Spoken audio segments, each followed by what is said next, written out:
Nous ne sommes jamais aussi mal protégés contre la souffrance que lorsque nous aimons, disait Sigmund Freud, le père de la psychanalyse. Pourtant, aimer fait rêver. Le couple fusionnel porté par l'imaginaire romantique de la passion amoureuse est encore bien présent dans nos esprits. Oui, vous l'aurez compris, c'est le thème du couple qui nous occupera durant les 4 prochaines émissions. Et pour cette première émission, nous nous intéressons aux sentiments amoureux dans le couple, car si aimer est une chose, s'aimer durablement en est une autre. Comment bâtir sur le roc de l'amour véritable et non sur les sables mouvants des sentiments qui vont et viennent au gré de la vie? C'est la question que nous abordons aujourd'hui avec le père Jean-François Noël, prêtre et psychanalyste. Psy Espi avec le père Jean-François Noël, Dialogue RCF. Bonjour à tous et bienvenue dans Psy Espi et bonjour père Jean-François. Bonjour Sophie. J'espère que vous allez bien. On démarre aujourd'hui un nouveau thème sur le couple. Avec joie, avec joie. Alors pour commencer, je vais dévoiler un peu les coulisses de la radio. Lorsque nous préparions cette émission la dernière fois, vous m'avez demandé en quoi un prêtre est légitime pour parler du couple alors qu'il est célibataire. J'ai été étonnée de cette question. Pourquoi ne seriez-vous pas légitime puisque vous préparez au mariage, vous confessez, en plus vous êtes psy, donc vous assurez aussi le service après-vente en quelque sorte du couple. Alors je me suis demandé pourquoi vous vous posiez cette question. Et vous m'avez répondu, demandez-moi durant l'émission et je vous répondrai. Alors vous voyez, c'est ce que je suis en train de faire. D'ailleurs, je remarque au passage que nos éditeurs doivent être touchés que vous leur ayez réservé la primeur de votre réponse. Ah, merci, en tout cas. En fait, je sais pas très bien quoi répondre. Parce que c'est vrai que j'ai souvent entendu, de la part des couples que j'accompagne ou que j'écoute, la raison du bien fondé de mes réponses. Voilà. Alors, j'ai une réponse de fait. En tant que psy, j'écoute depuis longtemps, non seulement des couples, mais des gens qui, individuellement, se plaignent de la difficulté dans leur couple. Et puis, dans paroisse, ça fait quand même plus de 30 ans que je prépare des gens au mariage. Donc, c'est vrai. Et je peux pas cacher non plus que, avant d'entrer au séminaire, j'ai eu aussi une vie amoureuse, et que j'ai vécu, je le reconnais, en couple, et que, voilà. Et cette dialectique, cette tension entre célibat et vie amoureuse en couple, est une des questions quand même que nous nous posons dans le sacerdoce. Et là, je ne cache pas à mes auditeurs que je sors d'un cours avec les séminaristes au séminaire d'Aix-en-Provence où je viens de donner justement un cours, non pas sur le couple, mais sur les différentes sexualités et la manière de faire durer un amour. Voilà. Donc, quand même, c'est un sujet sur lequel je réfléchis.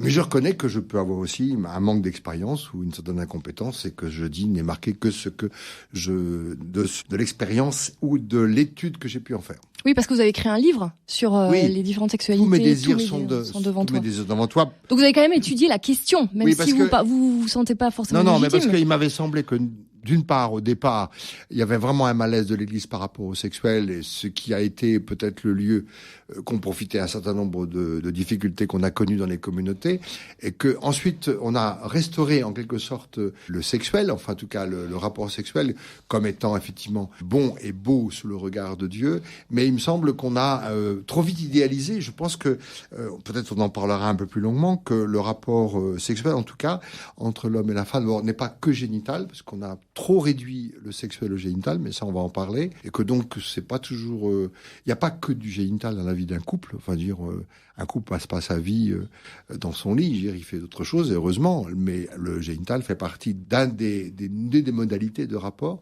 Et donc, et puis on a restauré la place du sexuel dans la théologie, mais on l'a un peu idéalisé, et je pense qu'on n'a pas fait toujours donné droit au fait que c'est pas un lieu toujours facile et que il est toujours en construction et qu'il y a un chantier de rencontre entre l'homme et la femme pour multiples raisons. D'abord, les désirs sont pas les mêmes, le rapport de l'homme et de la femme à son propre désir ne sont pas du tout les mêmes. Il y a même une différence très intéressante, mais pas facile à vivre toujours à l'intérieur du couple. Et d'autre part, et ensuite au cours des âges, au cours de l'âge d'un couple, les choses vont énormément évoluer. Donc si nous parlons sexuel, nous parlerons de l'ensemble des 5 sexualités. Je me renvoie les auditeurs à ma petite étude pour montrer qu'il n'y a pas que le génital, pour que le génital soit un des éléments de rapport, mais pas le seul. Voilà. Donc, toutes ces compétences, fondées ou pas, me permettent un peu de dire quelque chose sur le couple. Voilà. Donc, c'est pour répondre en primeur à Sophie et aux auditeurs qui étaient très impatients de savoir pourquoi je m'engageais, sur cette voie-là. Alors quand on parle du couple, on entend beaucoup cette idée d'âme sœur. Qu'est-ce que vous en pensez, cette idée d'âme sœur? Justement, dans votre livre « Tous mes désirs sont devant toi », vous écrivez que l'amour, c'est comme l'immense plaisir d'être vivant dans le regard de l'autre. Est-ce qu'il y a cette idée d'âme sœur? Pourquoi vous dites ça avec cet air-là? Je sais pas, moi, l'âme sœur, je suis un peu dubitative. Oui. Mais bon, pourquoi pas? Après si tout, il faut avait... être un peu romantique. Hein. Oui, si on avait 15 ans ou 16 ans tous les deux, nous parlerons, vous penseriez peut-être à une forme d'âme sœur ou d'uni. Voilà. Alors... Disons que c'est beaucoup dans l'imaginaire des films, des livres. On nous bassine un petit peu avec ça quand même. Oui. Non, je crois pas que... Non, vraiment, je pense pas qu'il y a une âme sœur ou une âme frère ou une âme unique qui complémente mon âme. Non, je pense qu'à un moment, il y a un concours de circonstances qui fait qu'on est disponible pour rencontrer quelqu'un et que ce quelqu'un, de fait, sous le regard duquel je vais devenir unique, vivant et singulier. Et c'est ça le principe de l'amour. Enfin, surtout de la confiance qui fonde l'amour, c'est d'être sous le regard de quelqu'un, à cause de ce regard, vivant, unique et singulier. Et ça, c'est unique, ça se construit. Il y a un moment inaugural dont on va reparler quand on tombe amoureux, mais on tombe amoureux quand on est, On tombe, c'est marrant cette expression. Oui, parce tombe. que c'est falling in love en anglais. C'est intéressant cette expression. Bon, à mon avis, c'est pas qu'on tombe, c'est qu'on laisse aller quelque chose et qu'au fond tout ce qui se passait avant nous préparait à cette rencontre. Et souvent d'ailleurs, quand deux jeunes tourtereaux se fréquentent et se regardent avec désir et amour, tout le monde sait depuis le début qu'ils sont amoureux, mais eux le savent pas encore parce qu'ils sont encore pris dans cette inouïe de la rencontre. Mais elle avait commencé avant. Elle avait commencé bien avant. Il y a quand même un concours de circonstances, de son propre corps, de son propre désir, de sa disponibilité, d'un ensemble de paramètres qui vont permettre que je tombe amoureux. Je tombe pas comme s'il y avait un point zéro puis un point infini ensuite. Il y a des tas de circonstances qui me préparent à cette rencontre-là. Donc on tombe parce que quelque chose s'ouvre un peu à notre... Pourquoi on dit falling in love? Parce qu'en fait, il y a une part d'étonnement dans cette aventure que quelqu'un va compter plus que moi. Alors, il y a une idée assez répandue qui a été mise en lumière notamment par le journaliste parisien Frédéric Beigbeder dans son livre. L'amour dure 3 ans. Qu'est-ce que vous en pensez, ça? C'est un peu triste, non? Bon, c'est un peu l'esprit contemporain qui fait croire qu'effectivement, il y a d'amour que de passion amoureuse et que en général... l'amour, en fait, c'est fatigant quand ça dure. Enfin bon, mais c'est une provocation et une idée un peu trop contemporaine que de réduire. Justement parce que je pense que l'illusion, c'est d'avoir confondu l'amour et le sentiment d'amour. C'est pas. Quelle est la différence? Quand j'accompagnais il y a quelque temps un couple qui avait presque 50 ans de mariage, donc avec émotion d'ailleurs, parce que il la regardait. Moi, je voyais une vieille dame et un vieux monsieur, mais eux se voyaient comme ils étaient au début, je pense, en se regardant avec à travers leurs larmes et leurs émotions.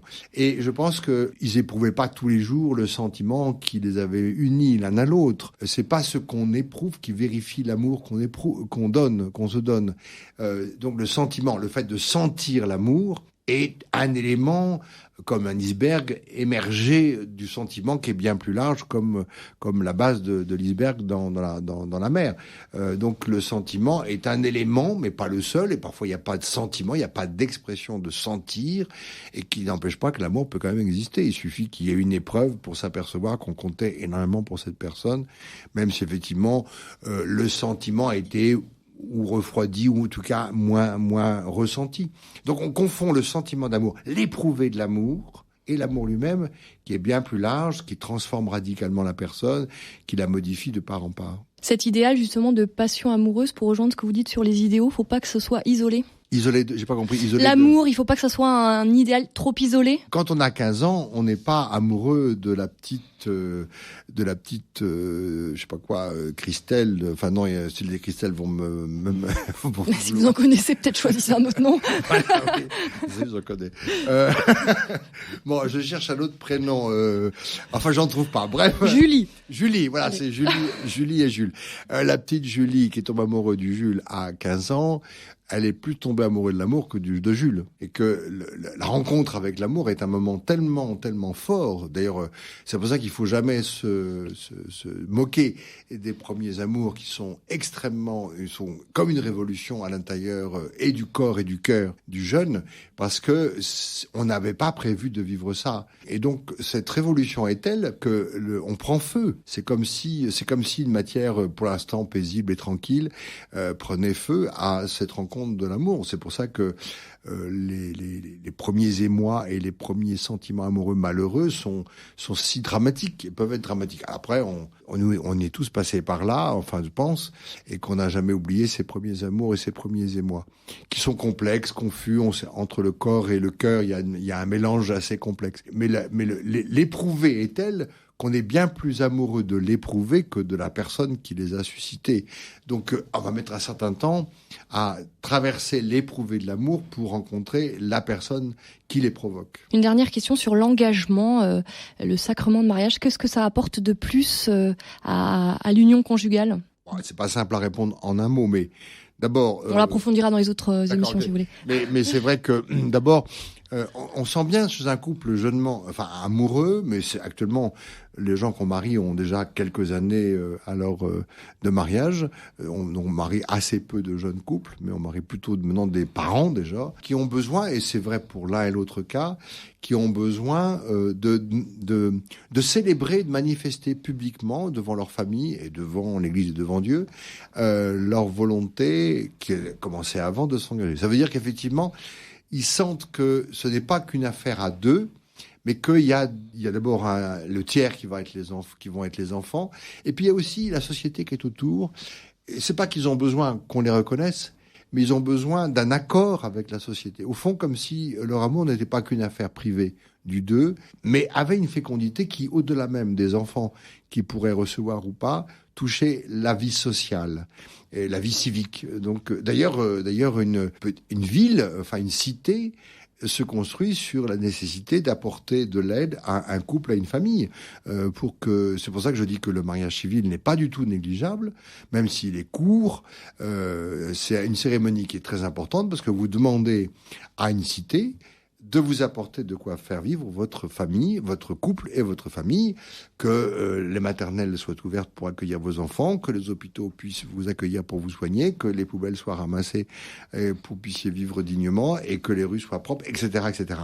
Donc, le mariage civil, on voit bien l'implication qu'il a dans la vie politique, au sens du vivre ensemble. Merci beaucoup, Père Jean-François Noël, pour votre éclairage. Si vous le souhaitez, vous pouvez retrouver cette émission en podcast sur rcf.fr.